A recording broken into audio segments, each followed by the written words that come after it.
to the slides in the chat, but let me do that again in case you just joined us. Does that work? Let's see. Oh, no, I think that might be a different one. Nope, that should work. Okay, perfect. All right, let me go ahead and share my screen and we'll get started. I'm glad you're here.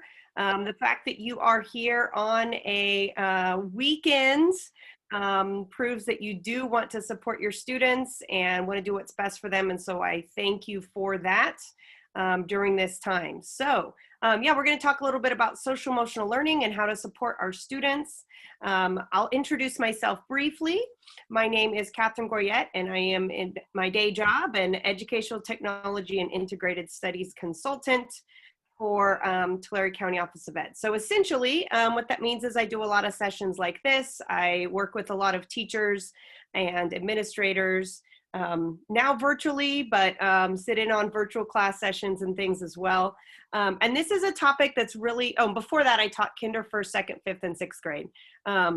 Social emotional learning is a topic that's really close to my heart, not only during this time especially, but I have a son who's in high school who has a mental illness, and really I've kind of seen what social emotional learning, why that's important for him, as well as my own experience in the past. And then I have a stepdaughter who has autism. So I've gotten some really interesting viewpoints there as well. In my first year teaching, I had some students that had, a couple students had gone through a lot of trauma, and that was really interesting, trying to figure out how in the world I can support these students when I can't empathize necessarily, and to do all I could to really step in there with them and support them.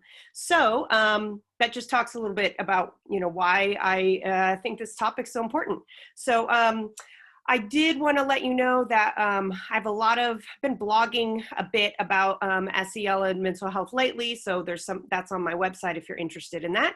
And let's go ahead and get started. So first, I would like to, perfect. You support new SPED teachers, Tony. I love it. So I'd like you to just take a moment and reflect on where you're at right now. And keep in mind that there's no negative or positive in how you're feeling, but it's good to just take some time and kind of reflect on where we're at. So we'll give you a moment. If you want to share in the chat, you can, but you certainly don't have to.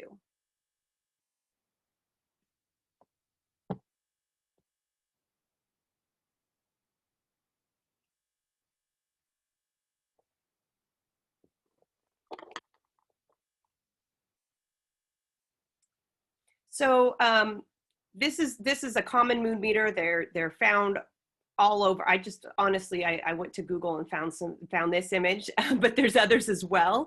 And really important. Oh, I love it, Henry. Optimistic, awesome. And sometimes content, awesome. Blessed and drained. Yes, Marissa, we can certainly have a multitude of emotions.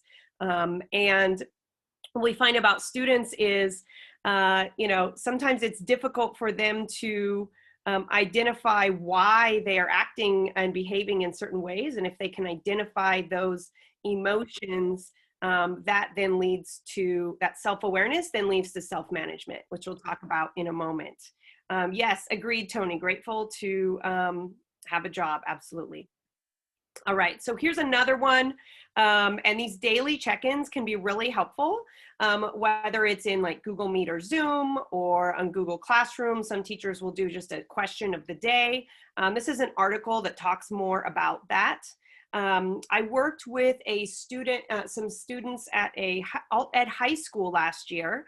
And it was an alt-ed school for students who needed support. They all had been diagnosed with a mental illness. And so they really needed to focus on supports for them. And what they did every single day was they tracked their mood a couple times a day. And it was really interesting because it helped them to identify, oh, this is why I'm having a hard time right now because I feel this way. Let's try to find how I can manage that.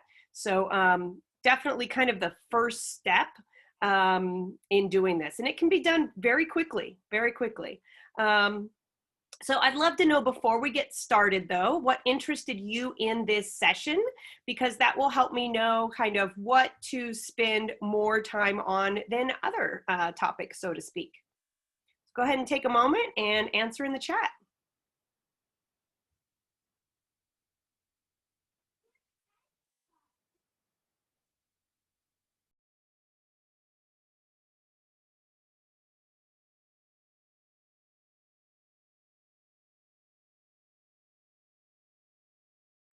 Oh, nice, Marissa. So teaching SEL to students in independent study. Okay. Absolutely, Lisa. So important right now. Yeah, Victoria. Absolutely. The loneliness, sadness. Yep, definitely. They can certainly feel drained. Connection. Oops. There's my Google Home. Sorry about that. Ensure not neglecting SEL. Absolutely. Yeah, good point. So we'll talk about some standalone SEL resources as well as embedding SEL into your academics, since we've got kind of both here. Oh, Marissa, yeah, music, certainly the arts, really helpful as well for SEL. Excellent. Okay, well, let's absolutely connecting relationships. We'll definitely be talking about some of those things for sure. Yes, yes, yes. Helping teachers to embed. Absolutely. In math, definitely. So, Kat, I'm seeing a lot also from people who are either some of our new teachers or people who are overseeing new teachers, and really making sure that we're giving them some of those tools that they can start utilizing in their classrooms. I think that'll be great. Yeah, absolutely. We'll definitely talk about some things we can embed as well. Absolutely. So if you're not familiar with this is the CASEL definition and competencies, the wheel, so to speak, for social emotional learning. So I'll give you a moment to kind of look through and read that definition, and then I'll talk a little bit about the wheel here on the left.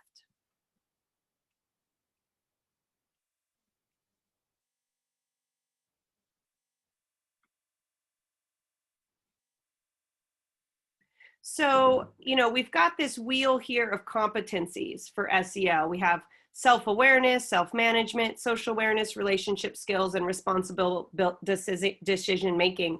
And I really feel that this self-awareness piece precedes everything else. We have to know ourselves. We need to know ourselves as teachers in order to know how to best manage our own have those coping strategies and maximize our effectiveness, but it's also important for students. So for example, with my stepdaughter, who's now 7, who has autism, is just now beginning to say things like, I am mad. I am sad. And so it's been really interesting because now that she's actually able to start to identify those, now we can say, okay, well, when we're mad, rather than throwing a toy at our sister, what can we do? Let's hit the pillow, right? So it's one of our coping mechanisms. And so it's really helpful for kids to have that self-awareness first, to then lead to the self-management. I had a kindergartner, my first year teaching, who would start crying during lessons every once in a while. And so I discovered that she missed her brother who had passed away recently. And so we tried some different things. We tried, okay, when you're feeling sad, try going to, a spot by yourself. That didn't work. We just tried a couple different things, and eventually what worked for her was drawing a picture. She drew a picture that allowed her to kind of express those emotions, and then she was able to come back and be focused. And so that self-awareness piece, I think, is huge. And then we've got that self-management. Then social awareness, I can't really get to that if I don't understand why I'm doing what I'm doing, right? So, that kind of leads, I think one kind of leads to the next. This takes you to the secondary guide, but if you just go to casel.org, you can find out more information about that. So today we're going to focus on psychological safety, but then we're going to talk about self-awareness and self-management.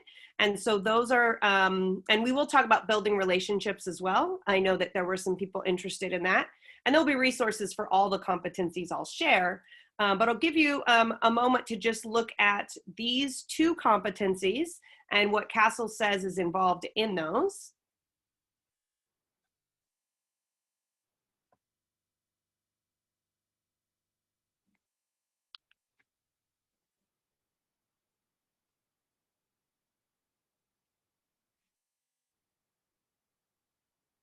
So we began today by identifying emotions.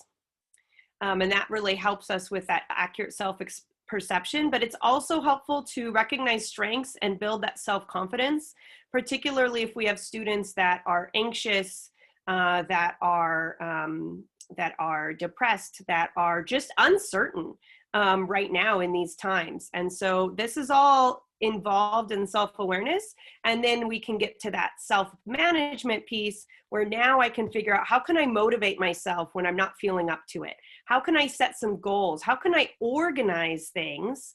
Can I make a daily schedule? Students with ADHD and autism also oftentimes in the classrooms, they have visual schedules. They have timers and kind of reward themselves to keep on task. We can teach kids and parents to do this at home as well. They really need that support in knowing how do I manage those things. So these are kind of some things we'll talk about. We'll start about neuroscience with a bit about neuroscience. Why is this even important? How is our brain affected in these different ways? Then psychological safety, and of course, like I said, the self-awareness and self-management piece. So I thought this was interesting. This is, I went to a CDE webinar back in April, and over 1,000 educators were here. So you'll see that when we did this poll, 92% said that their district was or was planning on doing distance learning check-ins, which is great. But over 50% of teachers felt their students were not coping well with the social isolation. And so my wondering is, what's that like now? Because it has now been months, and this is the first time a back to school, I mean, this is never in the history of the world have we had distance learning with video calls at the beginning of the school year on certainly nearly the entire state and much of the country. And so this is completely new. And so my wondering is it even more difficult now? And I don't have an answer to that question. Yeah, I think it's still the same as well, Marissa. I really do. I know for myself, you know, it's almost worse because it's like, is this ever going to end, you know? So yeah, it certainly is challenging. So what we learn about loneliness is it does affect the brain. And you can click here to read this article. There's others as well. But there are effects to this on a neuroscientific level. It's also going to affect us physically. But something that's important for us to know as educators is our memory and learning is negatively impacted with loneliness. And so we know that this is something that's very important.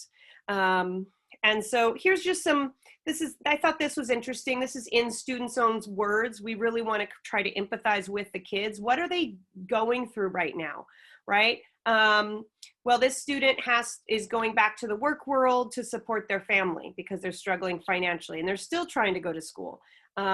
This student is watching younger siblings while still trying to go to school. The student's concerned and worried about her mother who's working at a hospital and is exposed to COVID. Online work seems pointless. Conflict in the home, domestic violence reports are surging, while child abuse reports are going down because the kids aren't right with us when we're mandated reporters. So a lot of challenges here. So you may be thinking, now that was all kind of depressing, huh? So let's talk about some good things now. The really great thing is the brain has a great amount of neuroplasticity.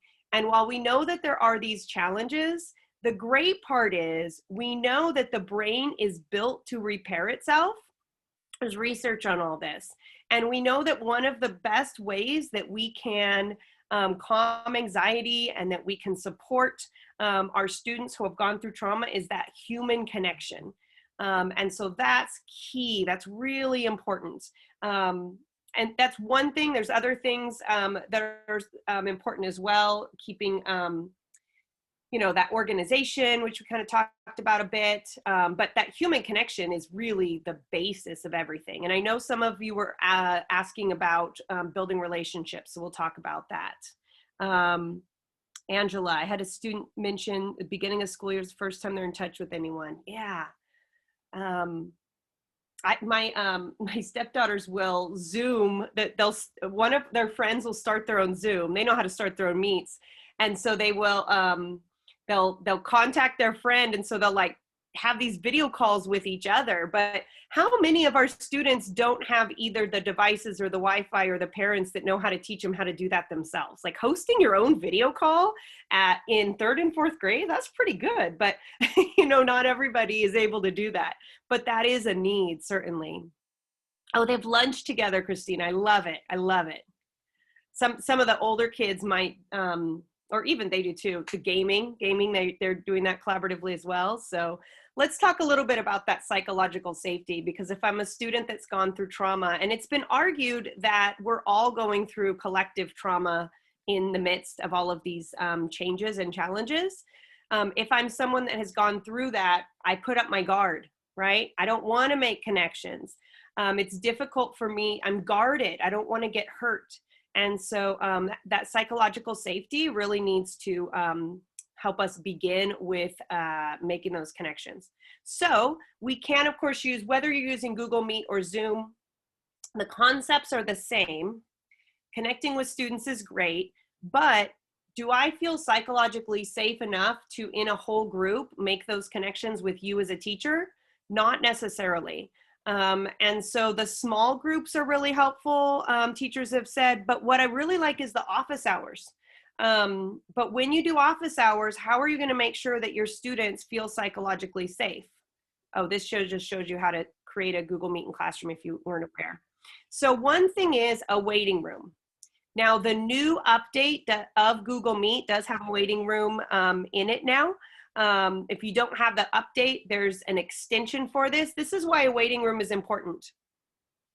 If I am a student that wants to ask a question, whether it's academic or it's something where I'm concerned about something, and I think that during the office hours, one of my peers might jump in and hear what I ask, am I going to be as comfortable?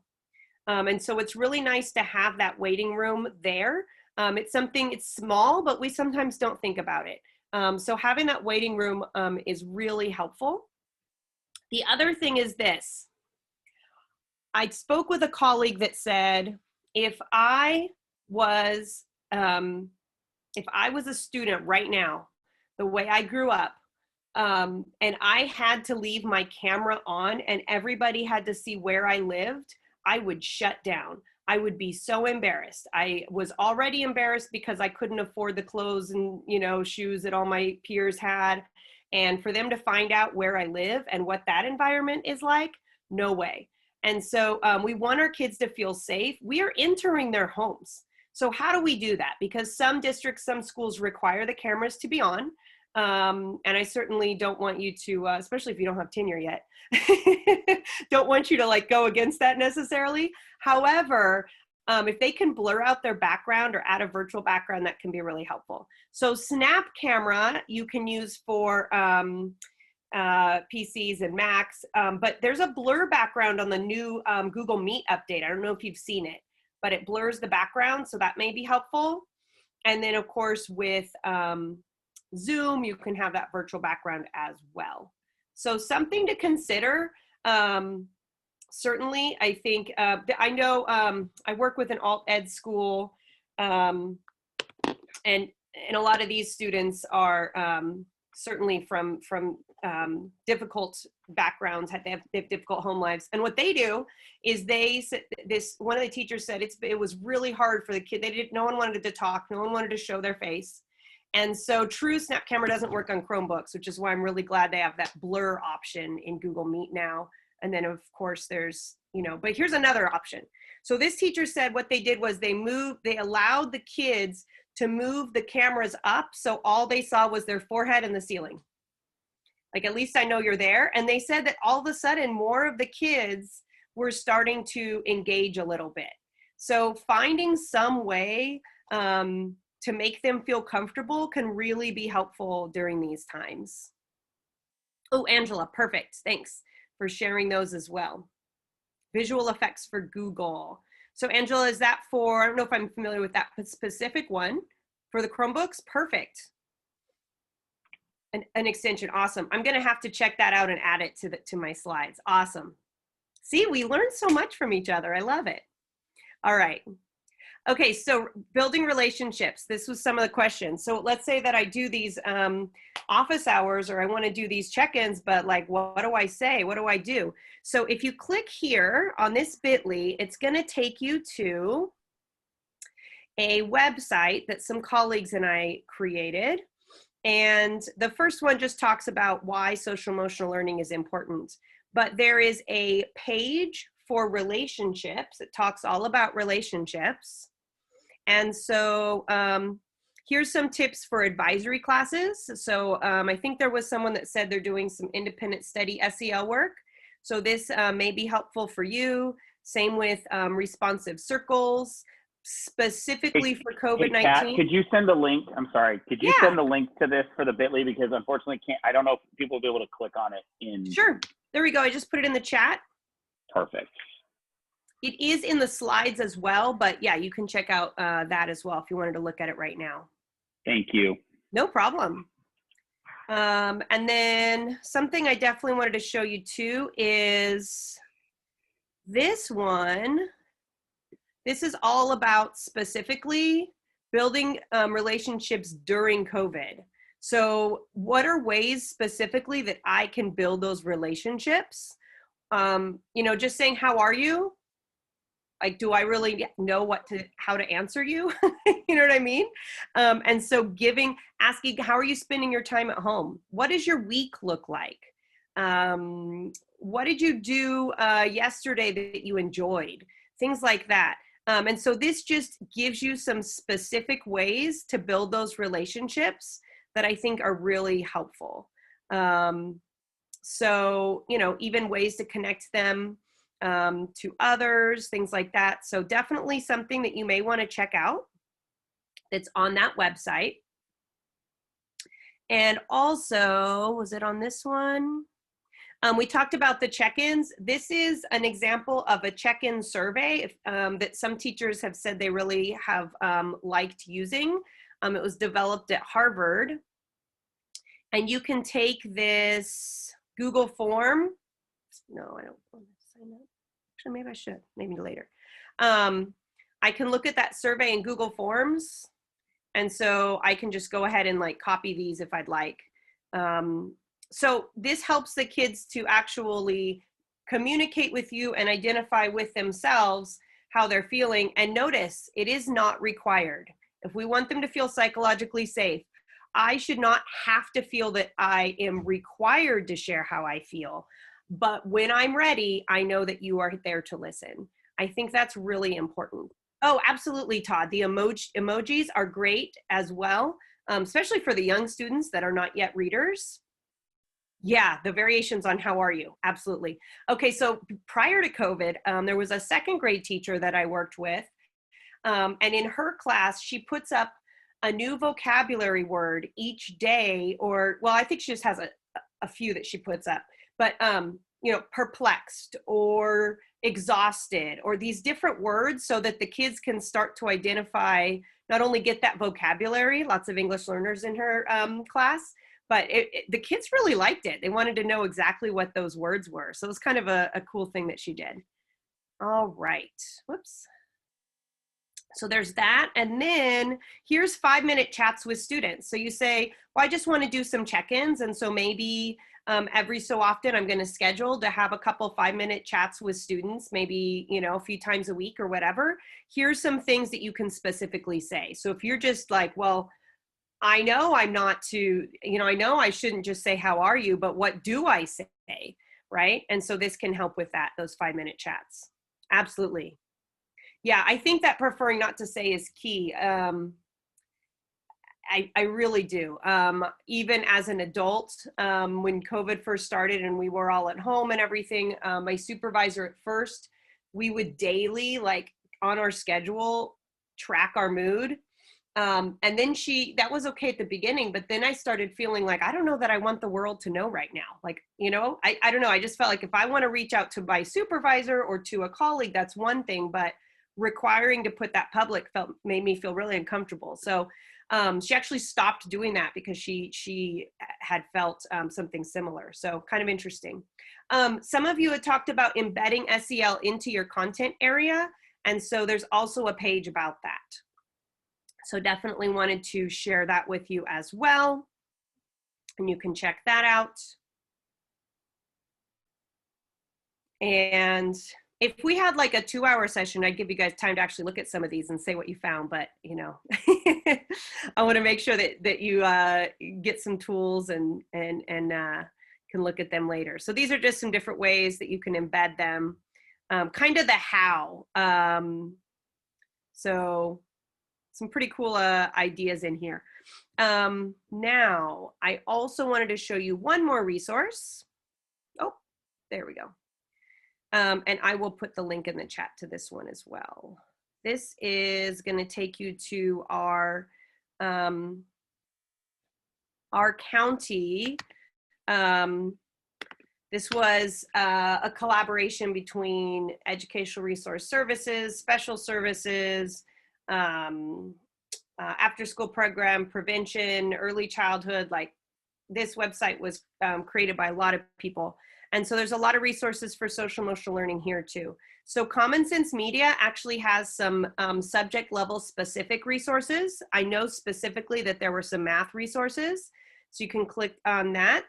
And then down here, something that's really helpful. If you're not familiar with Centervention, they are free SEL, like standalone SEL lessons at all different grade levels. So if you're looking for standalone SEL resources that are 100% free, check out Centervention. A lot of teachers have told me they really like that. So definitely something I would recommend. And then something that I think is also helpful is books. So if you, there's been research that says people that have read fiction books, have read literature, have a better emotional intelligence than those that haven't, because as I'm reading a fiction book, I'm getting inside the characters' heads. I'm seeing what their emotions are. I'm seeing how they react to each other and what the effects are of their behaviors, how they relate to others. And so what you'll notice about this resource, and I'll put that in the chat too. Oh, good, Marissa. I'm glad that these resources are helpful to you. I wish I had time to let you explore them, but then I wouldn't be able to give you quite as many. So this shows the grade level and what competency it focuses on. So if I'm looking at having kids empathize with others and have that self-awareness, here's a book that may help help the students with that. So I really like this. There's even like ages 7 to 12. Examine perspectives of influences of others and self-awareness. And so this is talking about a grandmother fleeing Vietnam. So great way to get kids to really think about these things. And you can spark great conversations from here as well. So important right now too, that we are culturally responsive in our teaching and that we teach kids to be respectful. I mean, as an adult, sometimes, well, not too much, because the people I follow on Facebook aren't too divisive, but there's a lot of division in our country right now. And so if we could teach kids to be respectful, I think that's going to be really helpful. Okay. So let's go back to this. And Okay, so do some of you have your virtual Bitmoji classrooms? Has anyone done this? Awesome. So this is my virtual Bitmoji office because I no longer have a classroom of my own. And so I've done this with teachers that I'm going to be working with for a while. And I've told them to just click around and, oh, awesome, Marissa, you may want to click around and then just put some things you notice or wonder in the chat.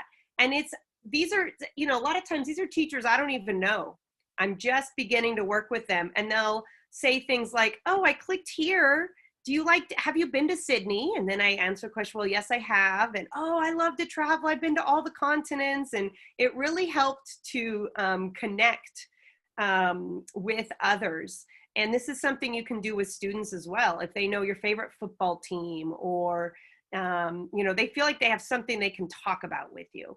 You're a real person. We need kids to make contact with you as a person, not with Khan Academy and Bill Nye the Science Guy. Like, they need to, not to say you can't use those things, but they need to know that a teacher that cares about me actually prepared this for me.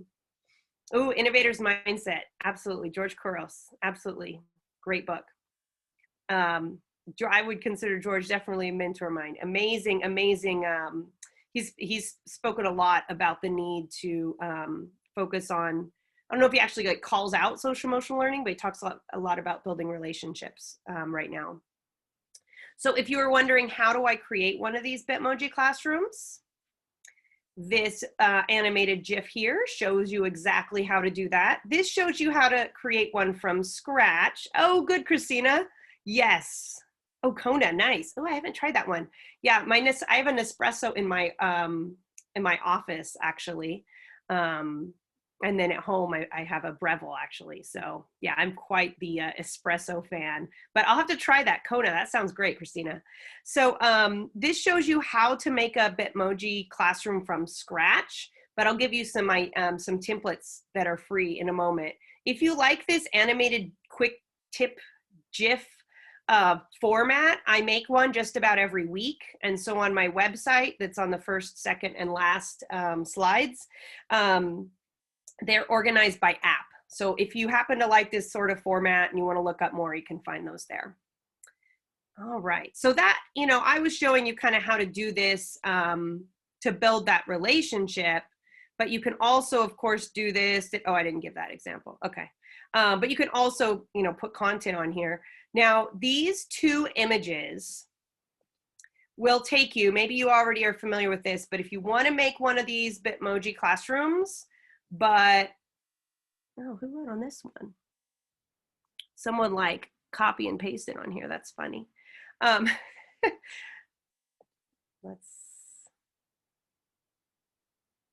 don't know why that's there. Well, anyway.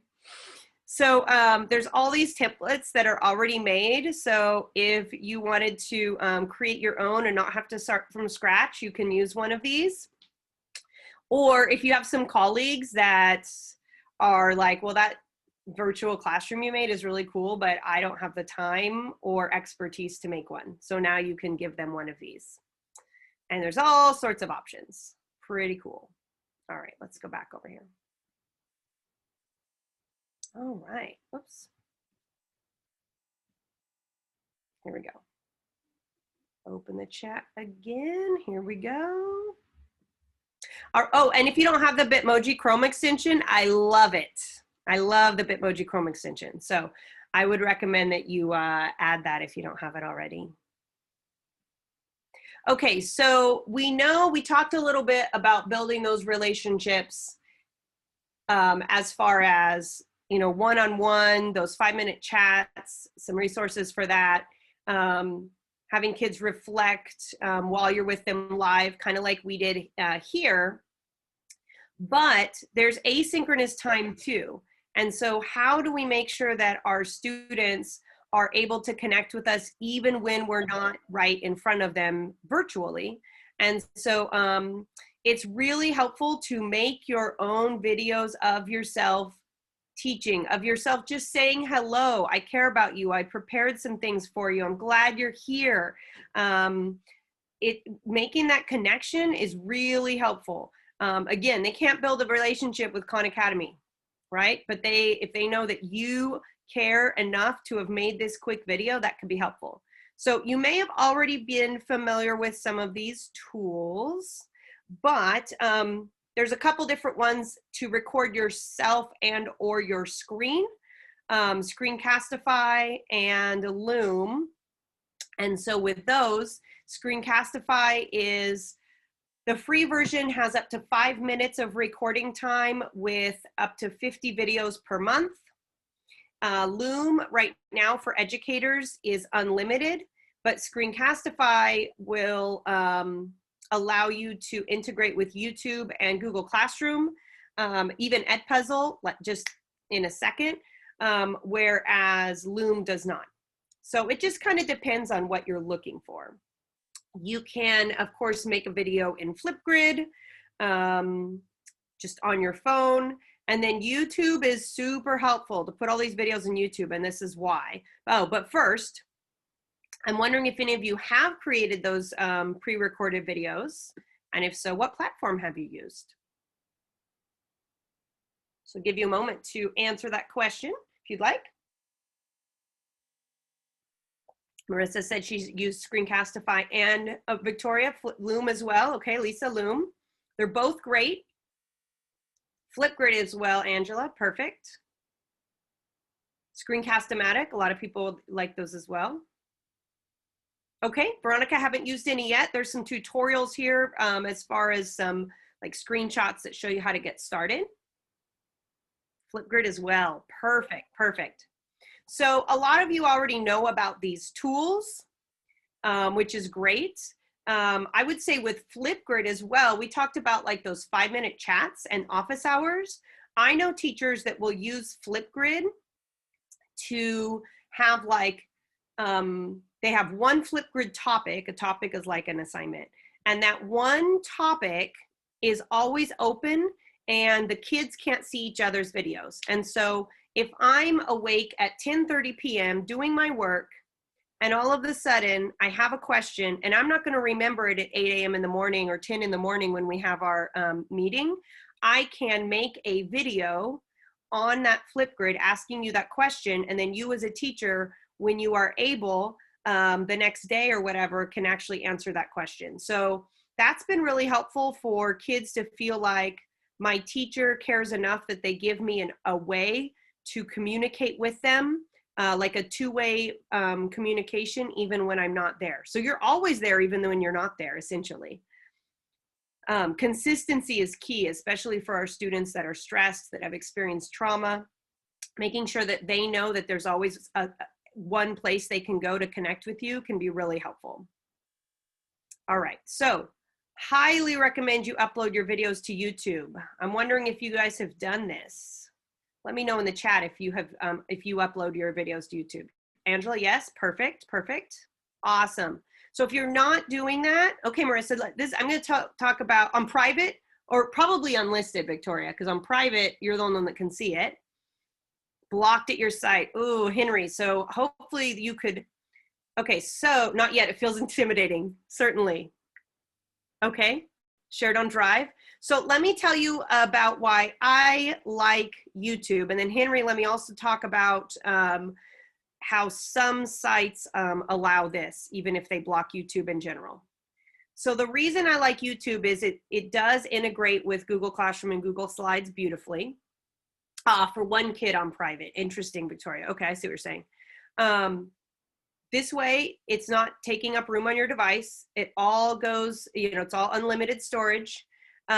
It's phone friendly. So if you have kids that struggle, have a Wi-Fi that's not so great, it's going to take less bandwidth for them to watch a YouTube video than to watch a video from your Drive. So that's another great thing. Of course, you have your privacy settings, which is great. Oh, and I was going to say too, oh, and with Canvas, Tony, awesome. Henry, I would say some districts have told me that if a teacher creates a YouTube channel, which first time you try to upload a video, it just asks you a couple questions. Then what the district will do is whitelist your entire channel so that the kids can see anything you post. So it's not like they can see all of YouTube, but yours are all like that. Okay, SafeTube. So then what you could do, Henry, you'd have to put it on YouTube and then put it in SafeTube. I see. Yeah. Okay, got it. Yeah, exactly. Hey, it's, you know, it's a little different everywhere. That's fine. There's another reason to use YouTube.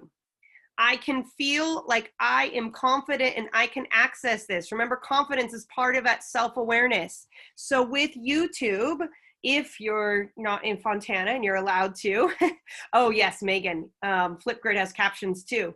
And so that you can turn on closed captions, translate those closed captions, even a video you make, YouTube will do it in about 24 hours or so automatically.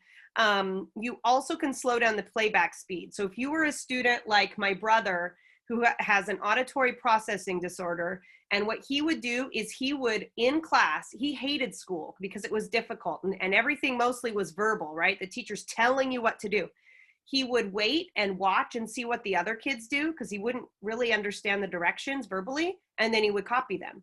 You can't do that from a distance, right? So if he could have slowed down the video, that's going to be really helpful for him.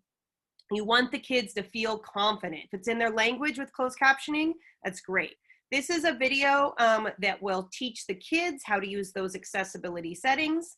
If you would like, you can feel free to send that to them.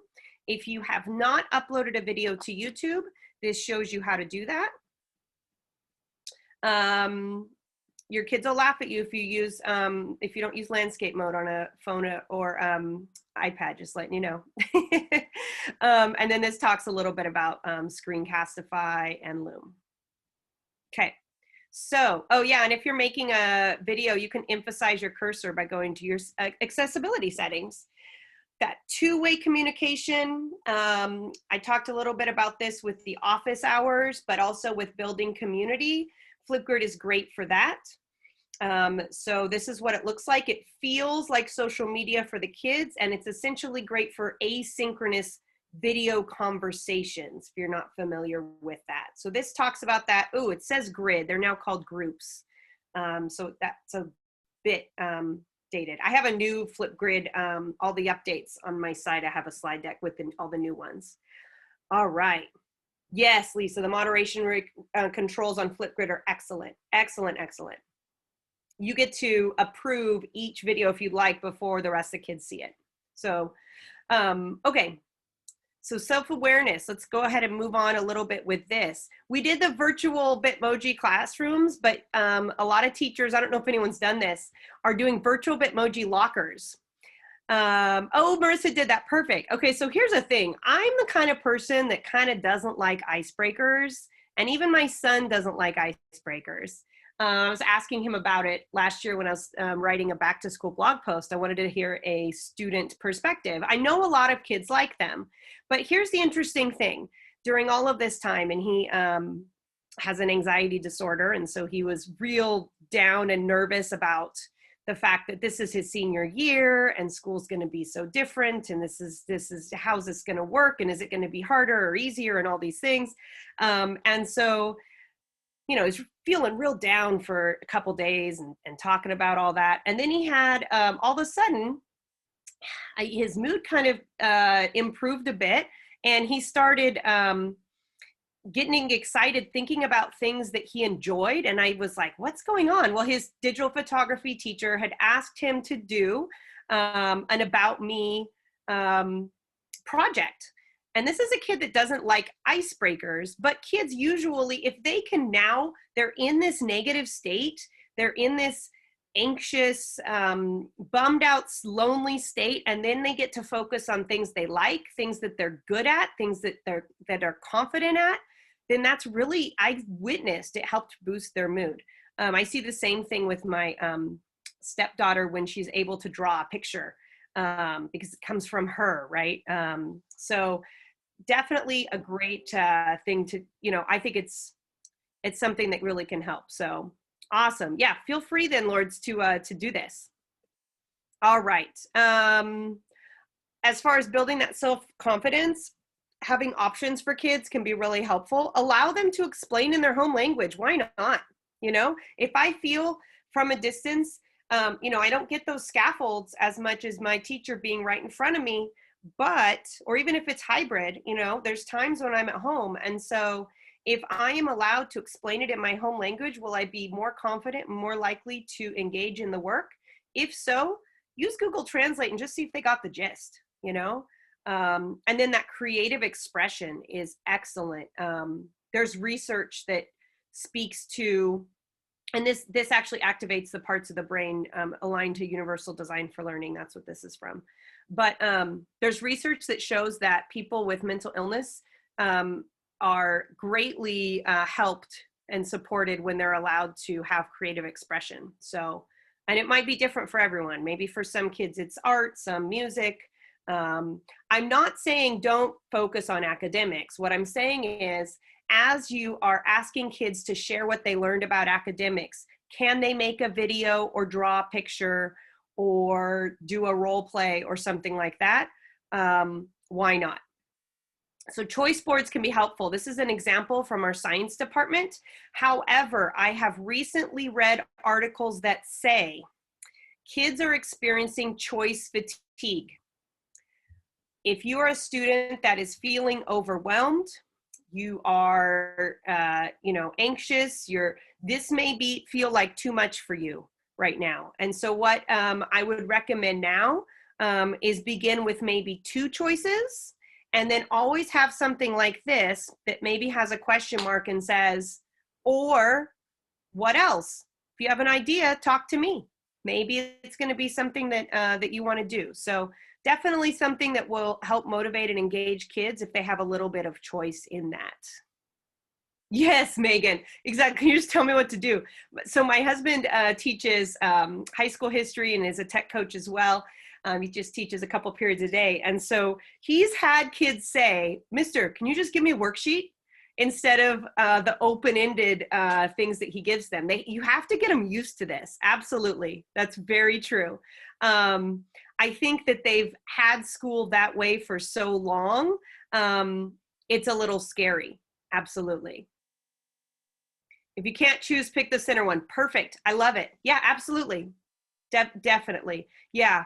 I hadn't really thought about that either, Marissa. When I first started giving kids lots of choices, I didn't,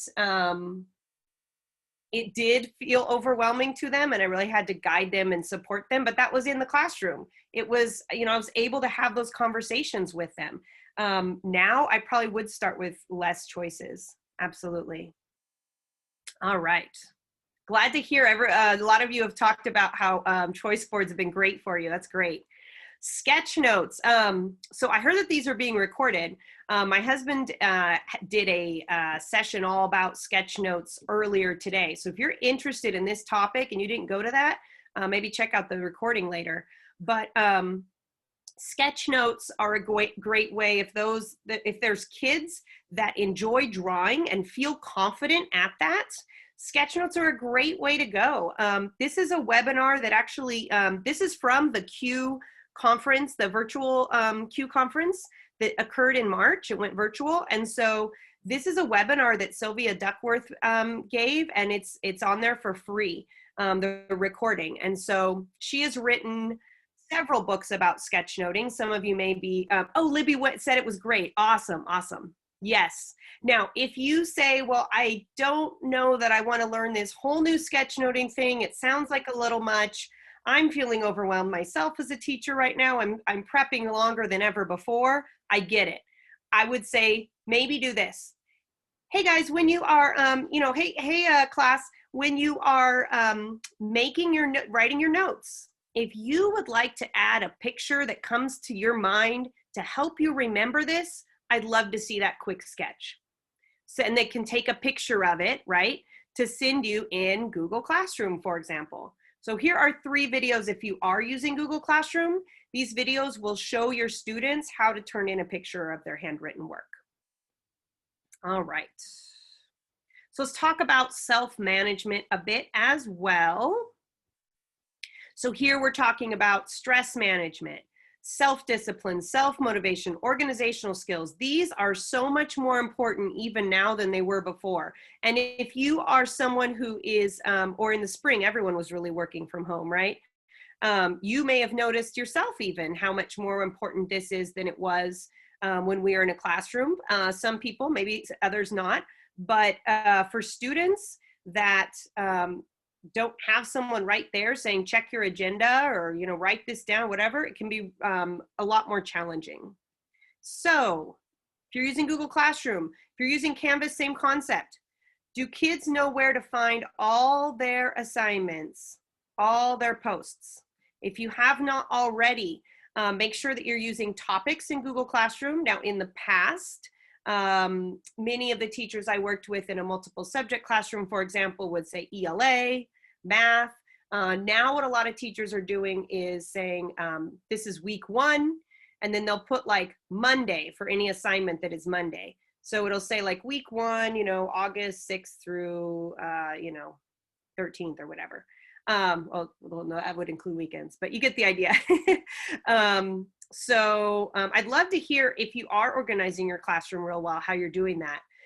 It doesn't have to be this way. You could also, I know a first grade team, they're using Google Classroom, but they felt that it would be tricky for their first graders who had never used Google Classroom to go in and find all their work. So they're making, they have a website by week. Perfect. Oh, awesome, Victoria. I agree. Organizing by week lowers their stress levels. A different emoji or color per day of the week. I love it. Perfect. A today topic, pushed it to them and after the day is over. Absolutely. Perfect. Whatever way you organize it is fine. We don't all have to organize it the same way. The key is that it's consistent, that the kids always know right where to find things. Really, really helps with you know, their stress level. The last thing I want is to spend so much time trying to find the assignment that I then shut down. Absolutely, it helps parents too. Yeah, for sure. Did I put the picture? Oh, I didn't. Okay, that's all right. If you're not familiar with Slides Mania, there's a lady named Paula that makes, I put it in the chat there, Slides Mania. Awesome. Yeah, Angela knows. She's amazing. Absolutely. This lady named Paula makes all these free templates. She just wants to give them away for free. She wrote a blog about how, okay, I'm just looking at the time, we're good. She wrote a blog about how people were like taking her templates, changing them a bit and selling them on Teachers Pay Teachers, and she was really frustrated because she wants you to have these for free. So if you go to slidesmania.com, there's all these templates, and Lisa and Angela are saying, yes, she's amazing, great resources. This is one that's a weekly planner. Again, it's just the idea of being consistent. She has daily agendas. She has digital notebooks, all sorts of things. So I would certainly encourage you to check it out just to see if it's something that may be good for you. You'll also see, like this one, there's a video embedded. So maybe you embed a video where you have that relationship with kids. You're connecting with them by making a video of yourself, just saying hello. Hey everyone, I'm glad you're here. As you know, this is our Monday slide. On the left, you're gonna see our agenda, blah, blah, blah, right? So you're actually making a quick video of yourself talking about that. It's gonna make a big difference. If you have older kids and you wanna teach them about using Gmail and calendar and tasks and things like that, this talks a little bit about that. So here's some other resources for you. So this one, for those of you that said, you know, I want to use, I want to embed SEL, but rather than always doing these standalone lessons, how do I make sure that it's integrated into my classroom? So if you click here for this resource, and let me put it in the chat as well. This is from Castle, and it talks about some different ways to support the competency levels. It's thinking. So it does say that there are certainly freestanding lessons with those explicit lessons. However, there could be just general teaching practices that support this. Certainly something to help with that. So this is a whole bunch of different ideas based on, say, self-awareness, age-appropriate vocabulary words. So this is something that second grade teacher I knew was doing. I'm building vocabulary I'm helping kids learn vocabulary words for emotions. Maybe I'm using that to help us analyze a character, right? Maybe I am talking about responsible decision making. That's one of our competencies when we are going through and reading a text, right? Maybe in mathematics, there's a lot about growth mindset. And so maybe I'm helping to build their confidence by saying, okay, how do you feel about this? Remember, our brains, Joe Bowler talks about this all the time, right? Remember, our brains can grow when we have something tough. That means that we're learning, right? So those are all things that can help us embed that SEL into our classroom. So there's all sorts of things here that will help you embed those into your classroom. There's a lot, but they're here for you as well. So, I mean, this one's important.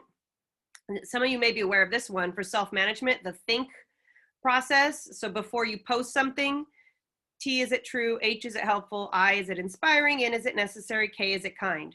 That's just something that you can teach kids to do even when they post in Google Classroom or Canvas, right? That's not something that's going to take a whole lot of time to implement in your classroom. I know you all have a lot to do. I know you are just swamped right now. So there's a lot of resources that I've provided here. I would by no means expect you to use all of them, but I wanted to give you a few different options so that, number one, you can go back to it when you are ready, but also because what may resonate with you might be a little different than what resonates with someone else. There's some more resources here. This here is going to take you to the Sel Road Map, which was created by Castle specifically for these times of reopening schools. So just wanted to, I mean, it's 53 pages. So, I didn't want to go over some of the things that I touched upon were in here, but it's something that you can reference if you'd like. All right. So I would like to know, these are resources that were on that website as well, actually. I should have just left that off there so it wasn't so overwhelming there. I'd love to hear what resonated with you. I do want to thank you for being here, of course, as well, but I'd love to hear what is it that maybe you might try. One or two things that you liked, that you learned, that you might try for two reasons. Firstly, it helps me to know what to focus on in the future and what is really helpful and valuable for teachers for future sessions. But also, if you actually write something down, the research shows you are probably more likely to remember to do it. So those are the two reasons I'd like you to think about one or two things that you learned that you may try. And I want to thank you all so much for being here and for everything you're doing. I feel that teachers are superstars. I really do, especially now. I know that every single one of you is spending a lot more time prepping than ever before. You're all like brand new teachers, and I just thank you for that. So again, if you want to just drop in the chats, one or two things that you learned, and feel free to contact me in the future with any questions or any support as well. Thank you, Kat. Thank you so much. Thank you to everybody for being a part of this here. I believe we actually have about a 30-minute break before the next session will be starting. So again, you can stick around here. I'm sure Kat will answer any questions that she has. And Kat, if you want to drop your contact info in there, perhaps even your Twitter handle, that way people can get a hold of you as well. But again, thank you for sharing a large resource right there. So really, really grateful for that. Thank you. Awesome. I'm going to revise the check-in form. Excellent, Victoria. Prefer not to share. Yeah, definitely. Otherwise, kids might just start lying, to be honest. Yes, I'm fine. Yeah, I'm happy. Even, you know what I mean?